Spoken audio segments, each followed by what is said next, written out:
വിഴിഞ്ഞം മുക്കോല സ്വദേശിയോട് ആരെയാണ് ഇഷ്ടമെന്ന് ചോദിക്കേണ്ട, ഇഷ്ടങ്ങളെല്ലാം ശരീരത്തിലുണ്ട്.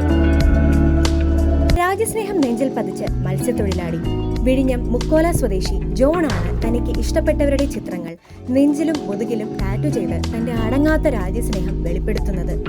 3 വർഷം മുൻപ് ഗാന്ധിജിയുടെ ചിത്രമാണ് നെഞ്ചിൽ പതിച്ചത്. തുടർന്ന് അംബേദ്കർ, സുഭാഷ് ചന്ദ്രബോസ്, അബ്ദുൽ കലാം എന്നിവരെയും ശരീരത്തിൽ പതിച്ചു. പഹൽഗാം യുദ്ധത്തിൽ തിരിച്ചടിക്ക് നേതൃത്വം നൽകി ധീരപരിവേഷം നേടിയ ഇന്ത്യൻ സേനയിലെ വനിതകളായ വോമിക സിംഗ്, സോഫിയ ഖുറേഷി എന്നിവരെയും തന്റെ ടാറ്റുവായി മുതുകിലേറ്റി. അവസാനം വൈറൽ ഇന്ത്യൻ പ്രധാനമന്ത്രി നരേന്ദ്രമോദിയുടെ ചിത്രവും ചേർത്തിരിക്കുകയാണ്. വേദന സഹിച്ചും ഇത്രയും ചിത്രങ്ങൾ ടാറ്റു ചെയ്യുമ്പോൾ 2 തവണ ബോധക്ഷയം വന്നുവെന്ന് ജോൺ പറഞ്ഞു. മുതുകിൽ അബ്ദുൽ കലാമിന്റെ ചിത്രം പൂർത്തിയാക്കാൻ 1 മാസം എടുത്തു. ഇഷ്ടപ്പെട്ടവരുടെ ചിത്രം ശരീരത്തിൽ പകർത്താൻ 1.5 ലക്ഷത്തോളം രൂപയാണ് ചെലവായത്. അച്ഛന്റെ സ്വദേശം തമിഴ്നാടായതിനാൽ അച്ഛൻ പറഞ്ഞറിഞ്ഞ കഥകൾ വെച്ച് സുബ്രഹ്മണ്യ ഭാരതിയുടെ ചിത്രം പകർത്തി. ഇത്രയും ചിത്രങ്ങൾ പകർത്തിയെങ്കിലും പ്രദർശന വസ്തുവാകാറില്ല. ഷർട്ട് ധരിച്ച് നടക്കുന്നതിനാൽ ജോണിന്റെ രാജ്യസ്നേഹം പുറം ലോകം അറിയുന്നില്ല.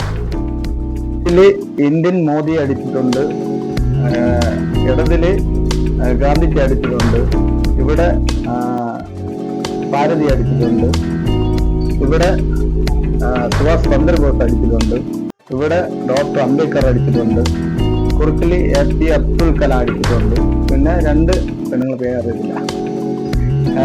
അത് പാകിസ്ഥാനിലേറി ആക്രമിച്ച് ഇന്ത്യക്ക് വേണ്ടി ആളുകളെ 2 പെണ്ണുങ്ങൾ അടിച്ചിട്ടുണ്ട്. പിന്നെ അതിലത് ഇന്ത്യ.